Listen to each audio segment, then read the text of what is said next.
आप देख रहे हैं योर मनी। हेमंत रस्तगी हमारे साथ मौजूद हैं आपके सभी सवालों को आंसर करने के लिए। और अगले कॉलर जो हमारे साथ कनेक्टेड है वो है पार्थ वोरा, माफ कीजिए। पार्थ नमस्कार, बताइए आपका क्या सवाल है, क्या जानना चाहते हैं?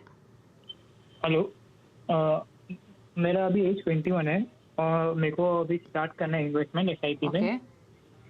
तो मैंने 8 म्यूचुअल फंड सिलेक्ट किए थे। तो उसमें 8 म्यूचुअल फंड में सब में मैंने 1000 का इन्वेस्टमेंट मेरा प्लानिंग किया मैंने।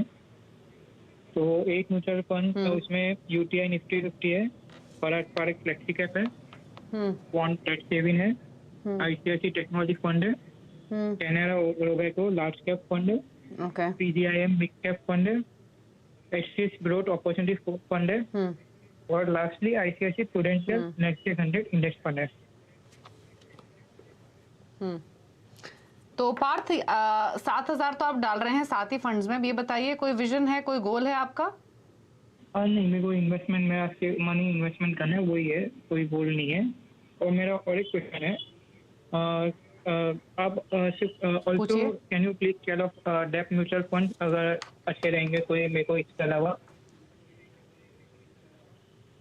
ठीक है, तो हेमंत जी सबसे पहली बात तो कमेंडेबल है, 21 साल की उम्र में इन्होंने इन्वेस्टमेंट शुरू कर दी हैं। 7000 डिसेंट है इनकी एज के हिसाब से, बट दिक्कत सिर्फ ये है कि 7000 के लिए 7 ही फंड इन्होंने चुन लिए हैं और डेट फंड और ऐड करना चाहते हैं। तो क्या इनको थोड़ा सा कॉम्पैक्ट करना चाहिए पोर्टफोलियो इन्वेस्टमेंट अमाउंट के हिसाब से, इसी के साथ कंटिन्यू करें? 7 ही फंड चॉइसेस पर क्या सजेशन है? दीपाली बिल्कुल ठीक है। आई थिंक पार्थ ने बहुत यंग एज में इन्वेस्टमेंट करना शुरू कर रहे हैं, बहुत अच्छी बात है। उसके फायदे ये होते हैं कि इस स्टेज पे एक तो आप थोड़ा रिस्क ले सकते हैं। आप एज एन इक्विटी इन्वेस्टर, आपके पास बहुत ज्यादा पैसा नहीं होता इन्वेस्ट करने के लिए, तो आप जो लेसन या गलतियां करते हैं उससे भी बहुत ज्यादा नुकसान नहीं होता। तो जब तक आप उस स्टेज पे पहुंचते हैं कि आपके पास सीरियस पैसा हो इन्वेस्ट करने के लिए, तब तक जो अमूमन जो डर रहते हैं इक्विटी इन्वेस्टर्स के, वो आपके दिमाग से निकल जाते हैं। आप काफी कुछ सीख जाते हैं मार्केट्स के बारे में कि किस तरह से डिफरेंट सेगमेंट्स काम करते हैं, कैसे equity as an asset class काम करती है। तो आई थिंक काफी कमेंडेबल है श्योरली कि आप इतनी यंग एज में शुरुआत कर रहे हो।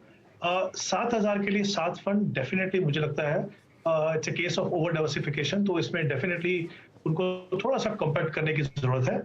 आपको अंडरस्टैंडिंग के लिए इक्विटी कैसे बिहेव करती है या डिफरेंट सेगमेंट कैसे बिहेव करते हैं, मेरे हिसाब से 4 फंड अगर आप रखें तो बिल्कुल सही है।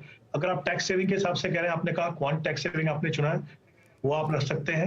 उसके अलावा UTI निफ्टी 50 एक ऐसा फंड है जो इंडेक्स फंड में अगर आप चाहें तो अपने पोर्टफोलियो में शामिल कर सकते हैं।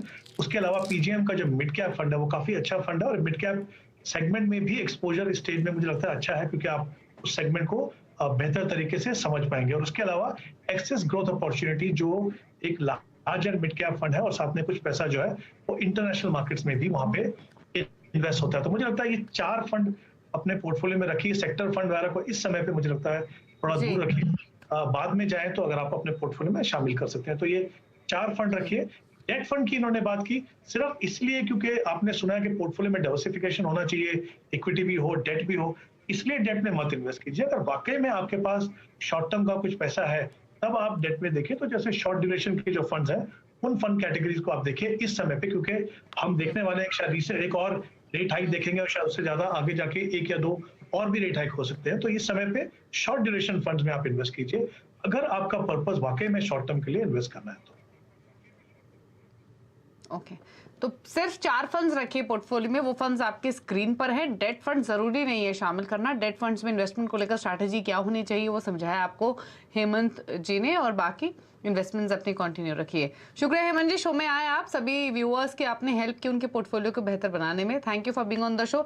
समय की कमी है इसीलिए हेमंत जी से उनके फंड्स नहीं पूछ रहे हैं, लेकिन जो शेयर किए उन्होंने अपने टॉप फंड्स वो हम आपकी स्क्रीन पर लेकर आ रहे हैं, आप एंड में देख सकते हैं। ये वो फंड्स हैं उन व्यूअर्स के लिए जो पोर्टफोलियो क्रिएट करना चाहते हैं, तो नोट कर लीजिए। हेमंत रस्तगी के टॉप 4 फंड्स आपकी स्क्रीन पर। इसी के साथ योर मनी में इतना ही। नमस्कार।